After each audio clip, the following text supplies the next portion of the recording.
In the past few days, a media uproar started over the visit of Sheikh Hamza bin Nasser of Qatar to the pyramids of Meroe in Sudan. Egyptian media rushed to showcase their astonishment that another country could have pyramids. سمعنا إنه السودان فيها أهرامات. في أهرامات السودان جنب علبتين نستو كده. دي جبنا مثلثات. ومش أي حد يبقى عنده أهرامات، ده الأهرامات دي 7000 سنة. It's not much of their fault though, because this is the result of a massive misinformation campaign that has been going for decades to associate anything that has to do with pyramids or the pharaohs with modern-day Egypt. What these so-called journalists fail to admit though is that there are more of these cheese triangles in the small part of northern Sudan than there are in the whole of Egypt. 220 of them to be precise. You see, Meroe was the capital of the historic kingdom of Kush, and much like the Egyptian pharaohs, the Kushite kings and queens were buried in these tombs alongside their golden jewelry. These pyramids, with some of them dating up to 4,600 years, are considered by many archaeologists to be even older than their Egyptian counterparts. But thanks to Sudanese neglect, combined with an Egyptian strive to conceal information about their existence, they were widely overlooked.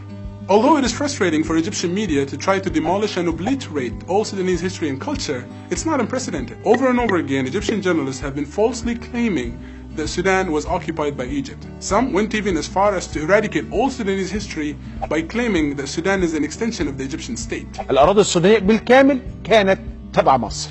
أساساً ما فيش بلد اسمها السودان، ده السودان ده جزء من مصر. اسكت عشان السودان أساساً مصرية. احنا اديناها لكم كده. Again, this couldn't be further from the truth. What they're actually referring to here is the time when both Sudan and Egypt were colonized by the British and administered from Cairo from 1899 to 1956 in what was known as the Anglo-Egyptian Sudan. But historically, it was actually the Nubians of Sudan that conquered Egypt and ruled as the pharaohs of the 25th dynasty for a whole century. So it's more accurate to say that the current-day Nubians have a more legitimate claim over the history of Kemet than modern-day Egyptians, who are mostly the descendants of the various civilizations that conquered Egypt throughout the years. One more misconception to put to bed here is the notion that the Nile is somehow an Egyptian property.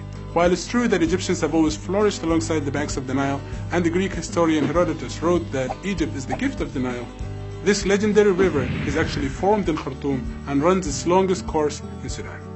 Sudan is a rich country, both geographically and historically, and any attempt to deny that would only portray your ignorance, Mr. Journalist.